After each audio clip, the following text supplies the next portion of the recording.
Yang perlu kita kikis habis dalam pemikiran kita, ya, penempatan bab itu, bab jamaah pengantin imam itu menjadi akidah. Satu, menjadi akidah. Yang kedua, menjadi standarisasi surga neraka. Ini yang nggak boleh. Ini yang kelewat batas. Ini pertama yang harus dikikis, dibuang. Kalau Anda memperhatikan kejadian zaman dulu seperti Muawiyah, contoh, kan sudah dicontohkan tadi. Muawiyah itu bukan hanya tidak berbaiat kepada Ali, dia dibaiat, bahkan bukan bala tentara, bahkan perang, namanya perang Siffin, itu ribuan orang Islam mati.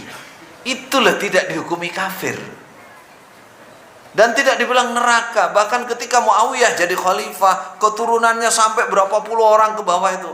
Dalam sejarah Islam, kekhilafan sah dalam Islam, bukan dibilang kekhilafan orang murtad. Maksud saya, selama ini sehingga timbul pertanyaan kayak tadi itu karena kita masih terbawa, terlalu seakan-akan itu akidah, tidak boleh tawar-menawar. Terus yang kedua, standarisasi surga neraka, standarnya itu.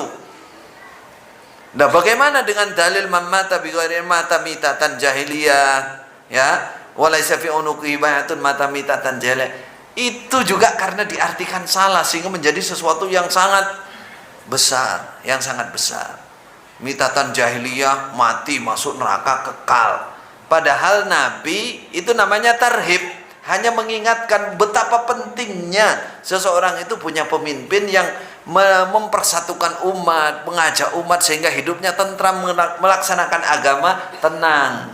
Namanya tarhib, supaya orang itu betul-betul berusaha, bukan di situ neraka kekal, enggak. Terus dalil tadi, wa man syadda ala wa yadullah alal jama' man syadda syadda ilan nar. Itu ternyata itu bukan bentuk. Tadi kan sudah kan? Syadda ilan nar itu loh bukan bentuk. Itu syadda ilan itu jamaah manhaj.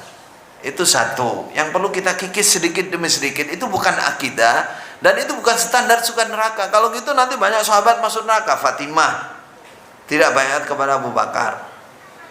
Ali Tolhah bin Ubaidillah mati dalam perang Jamal, padahal itu termasuk 10 orang yang dikabari mubasysyirina bil jannah. Zubair ibnul Awwam itu talang pati Rasulullah yang mesti surga itu, mati dalam perang Jamal melawan, dia membolo Aisyah melawan Ali, masuk neraka. Itu jangankan banyak, itu perang, langsung perang itu. Nah ini yang perlu dikikis sampai. Jadi dalil-dalil bab kewajiban bai'at, pemimpinan itu semua fokusnya kepada maqasid syariahnya. Yang lebih utama maksudnya supaya Islam Muslim itu bersatu, supaya tentram hidupnya, supaya lancar ibadahnya. Itu maqasid, itu yang dituju. Yang dituju itu maqasidnya itu, tujuan utamanya itu. Nah, terus mengenai Indonesia ini, kalau membaca pendapat ulama ini masuk ke ranah khilafiyah, namun ya masuk dalam bunyi hadis. Dilihat bunyi hadisnya, talzamu jama'atal muslimina wa imamahum, masuk di situ. Dalam hadis itu secara lafadz masuk di situ. Pokoknya mayoritas muslim bersatu, sawadul a'dham, satu kata. Lalu ada imamnya yang muslim juga, sudah masuk dalam hadis itu. Selesai. Khalas, nanti dipanjang lebar dalam babnya insyaallah.